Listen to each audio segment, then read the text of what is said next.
So last time we talked about the first Assassin's Creed game and how it was revolutionary for Ubisoft at the time, 2007, how it innovated the mechanics of free running from just the basic wall running of Prince of Persia.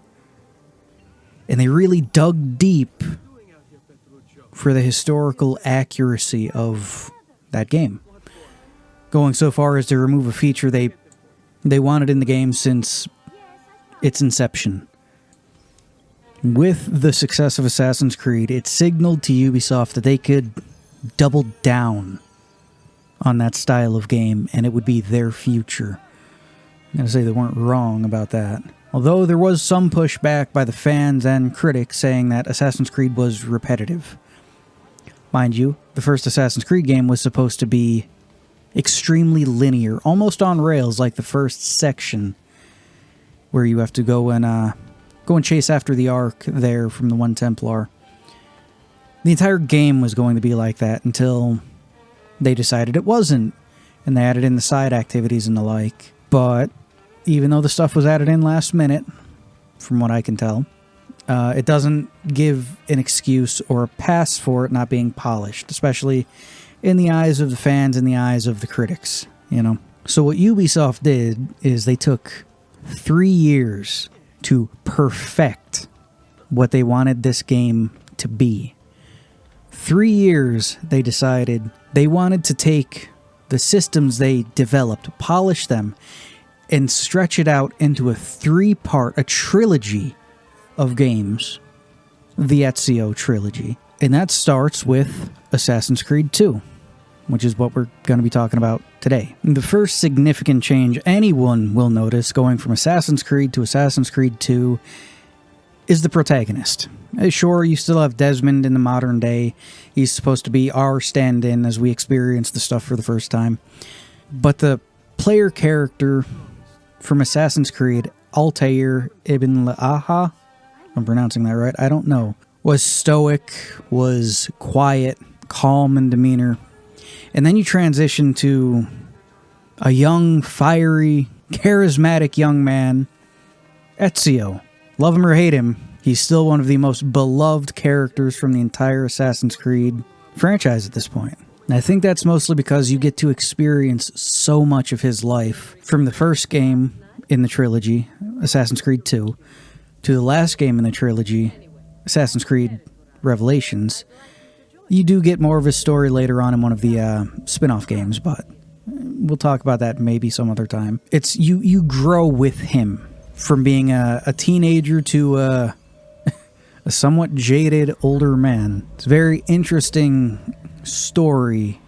Some would even go so far as to say it's a coming-of-age story for him. You start off delivering letters for your father, and then in Revelations, you're fighting to save the world once again, halfway across the world from where you started. It stuck with a lot of people.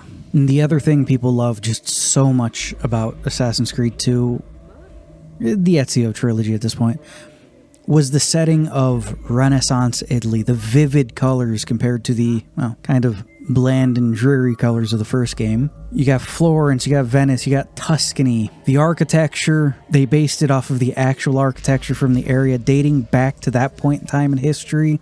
They tried to use the same colors that would have been available at the time. They paid attention to the details that would make people love this series. Along with that, they introduced quite a few historical figures. One, Leonardo da Vinci, along with woven some real-world plots that to this day haven't been solved about the Medicis and the like. And that's what Assassin's Creed is supposed to be, because this game created what Assassin's Creed is supposed to be.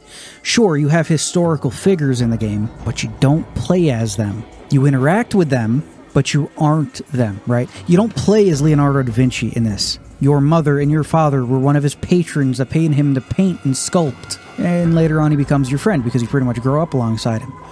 He can decipher ancient manuscripts. He invents things and is able to work through old blueprints and the like to help you upgrade your arsenal along the way. And in Da Vinci's actual life, there is a significant gap in time when these games take place, which is an eye for detail that is amazing, right?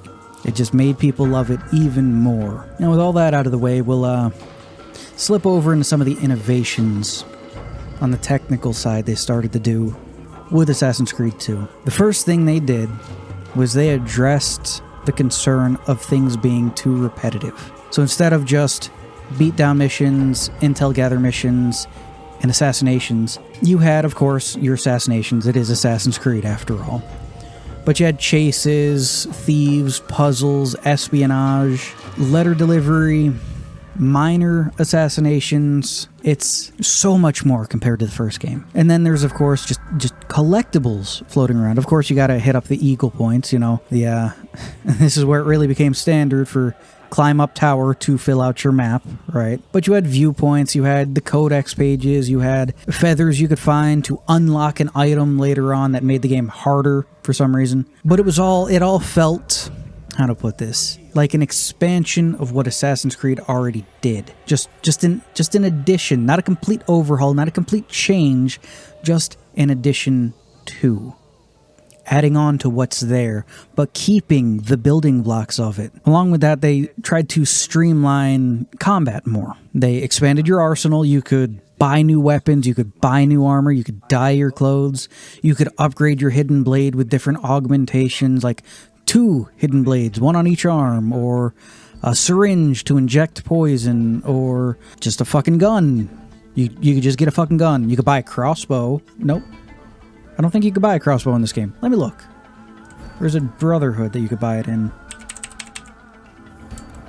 It says it's a secret weapon you can unlock. I'm fairly sure you could just buy it in a shop in Brotherhood. Anyway, tangent aside, they do eventually add the crossbow back into the games. But you have smoke bombs, and you have different tactics to be able to get out of the way, different traversal mechanics that you can use. You're even taught more traversal mechanics as the game goes on to spice up movement so it doesn't become monotonous throughout the entirety of the game. It was very well thought out and worked quite well. On top of that, they introduced a better stealth, social stealth mechanic, as they later call it. Instead of just hiding in a rooftop garden or in a haystack or with some monks wearing robes, you could blend in with certain crowds of people. You could pay courtesans to flank you and surround you so that you could push forward and not be seen. You could pay mercenaries to attack your targets for you. You could pay thieves to hassle guards so that they go running off somewhere else. Quite a few things were added to make the game more, just in general. The next thing they really worked on was the parkour elements of it. Mind you, at the time of release of Assassin's Creed 2 back in 2009, parkour was all the fucking rage, right? It was a phenomenon there for a few years. Got bigger than skateboarding and whatnot in a lot of places. A lot of places straight up fucking outlawed it too, because too dangerous for young people to be doing, don't you know? But in Assassin's Creed 2, they don't want to keep saying streamlined it, but they made it more responsive and feel better than the first game. The climbing was quicker and snappier. The free running itself was just a little bit faster and more fluid in the animations. It just felt better to do and to use that mechanic of the game. The mechanic that made the game famous to begin with. After all, it could have been any assassin tale of where you're sitting on a rooftop with a bow taking somebody out, you know. But this was, you run, you climb, you hide, you sneak your way in, you shank the person, then you get the fuck out, right? So, and they did that quite well with Assassin's Creed 2, and they set the bar for the games going forward with it. And since they added all these new gadgets and collectibles and paintings, you could buy paintings in the game, and treasure maps, and all sorts of different things, your weapons, your armor, little collectibles for missions, they made it so that you had a hub to return to, a base to return to. And that's the Auditore Villa. If I'm saying the name correctly, I don't know. I'm not Italian. You could upgrade the buildings so that you could get money from them as a type of passive income and have better weapons and armor available. You could upgrade places and just get access to new areas from it. You could do all sorts of things with this place, and on top of that, it actually displayed the items you bought in the base so that you could pick from them to see which ones you wanted to use. You see your armor pieces on an armor mannequin as you buy them. You see your knives sitting in a case that you could pick from. You see your swords sitting on a rack you could pick from. Your war hammers, because they did add in war hammers and two-handed swords as well that you could choose from to just use. It felt like what Alamut, the base for the assassins in the first game, it felt like what that should have been. Now we'll go a little in depth with the story. I'll try not to spoil a game that's like, I don't know, fucking God, it's gonna be 2025 soon. Yeah, time flies. Old. A game that's old, right? The reason people connected with Ezio so much is because you start off with him as a teen, just getting in fights and stuff alongside his brother in the streets of Florence. You do a few missions for your family, delivering letters, helping Leonardo da Vinci move some paintings around, beating up your sister's cheating boyfriend, collecting some feathers for your sickly brother, delivering a few letters for your father's business. And then your family is betrayed, your mother and your sister, they're able to get away, but your father, your older brother, and your younger brother are all captured, and they're executed in front of you as the character. So these characters that you interacted with, that you did things with, that you spent an hour, hour and a half, however long it took for that part of the game, to become connected to. So people felt the story resonate with them because no matter how alone you are out there, you do have loved ones, right? Or you have people that you yourself love. And that's when you realize that Assassin's Creed 2 is, sure, you're an assassin fighting Templars, but it's mostly just a revenge story, and that's like one of the oldest types of media that has ever existed. Is like the hero's journey and a revenge tale, you know? It's just so ingrained in what people are that it just resonates with everybody. Along with Ezio's story, we also have to talk about the story of Desmond Miles, the bartender that was kidnapped in the first game. I made it sound. That was kidnapped in the first game so that Abstergo could go through his genetic memory and find secrets of the past. This subplot, as some people would call it, or just the modern day story as others call it, really started to take off here, and you would learn more about the world. And you would learn more about Desmond himself, along with his father, Miles. Desmond, Miles, and then... What was his name? I'll have to look his name up. Just looked it up. It's William Miles. So Will Miles. I don't know. Now, a unique thing about Desmond is he's a nexus point, as they call it. He has so many different genetic lines running into him that are significant that they can get almost any type of information out of him that they needed. They can't get that out of William Miles because he's only half, right? He's only half of Desmond's DNA. So Desmond's mother had unique parentage, and her mother and father had unique parentages, and William had unique parentage, and going all the way back, branching further and further back. It's strange, but it started to pick up a more serious and, what's the word I'm looking for? Not rushed, but time crunch. Whatever the fancy word for time crunch is, that's what I mean. That they need to hurry up and get him trained the fastest way they can because something is going to happen. And that is what the modern day plot, circa this would have been in the future of 2009, but I do believe the first Assassin's Creed, the second Assassin's Creed, Brotherhood, Revelations, and 3 all take place within, I want to say, 3 to 6 months in 2012. Yeah, because that's a big thing to do with the third one. But yes, it was set in the future then, past now.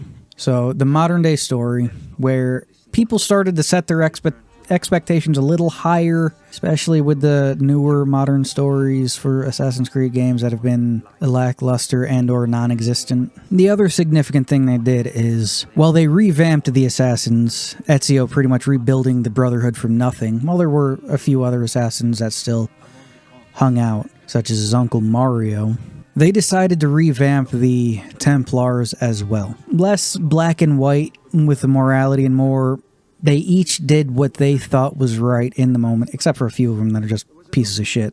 And they wanted better lives for people through a different type of means. In most cases, anyway.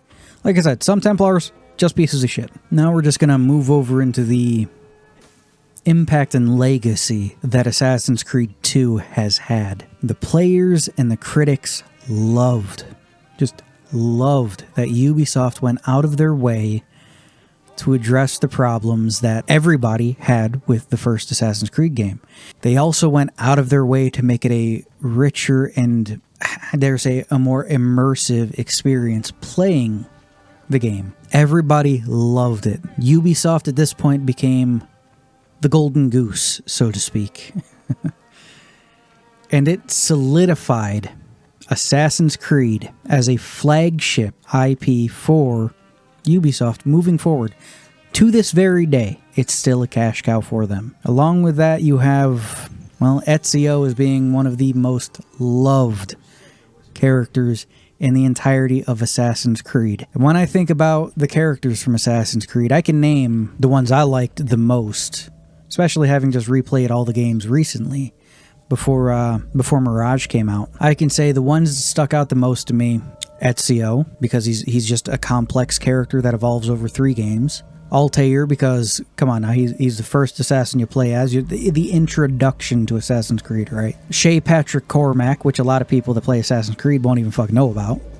But he was part of a game. He was the main character of a main game in the series that was a literal bridge between the old Assassin's Creed and the second generation Assassin's Creed, along with bridging stories together from Assassin's Creed 3 and 4 to Assassin's Creed Unity. It was a beautiful game. I love it. It's one of my favorite Assassin's Creed games there is. And then there would be Edward, amazing. And yeah, no, that's about it. While Connor is okay in my book now that I've replayed Assassin's Creed 3, he's still not as good as he should have been, so... But I have a fonder place in my heart for him, especially the storyline with Achilles. That's a good storyline. Beyond that, I can't really name off the other protagonists of the other games unless I sit and think about it really hard. Just goes to show how much of an impact one character can have if their game is good enough and pulls the right emotions out of you. Assassin's Creed 2 set such a high bar that it didn't just take the first Assassin's Creed game, reskin it, and sell it 100 times over like, let's face it, Call of Duty did for the longest fucking time. It innovated on what it wanted the games to be. It refined what a sequel should be. It took everything that was there, kept it in place, and made it better while adding other shit that was also good. Was it the best additional shit? No, not at all. But it meant there was room for expansion and further refinement. It also went out of its way to set the stage for Ubisoft's golden era, and it raised the bar for historical storytelling in video games as a whole. Quite frankly, they're pretty much the only ones that really ever gave a fuck about that type of thing anyway. I say that's pretty much everything I wanted to go over with Assassin's Creed 2. Next, we will be talking about Assassin's Creed Brotherhood, and along with a short-lived multiplayer stint that they tried. I hope to see you guys in the next one. But before I go, I have a couple of questions here. Tell me if you've ever played Assassin's Creed 2. If you enjoyed it, what you remember specifically about it, any key moments that really stand out when you think back over the game. Did you like Ezio's story through the games? Was it too dark in points? I know there are some implied things that happened to his mother that, you know, it gets pretty fucking dark, but it's never explicitly said. So, I'd like to hear your guys' thoughts on it. Thanks for watching. Catch you in the next one.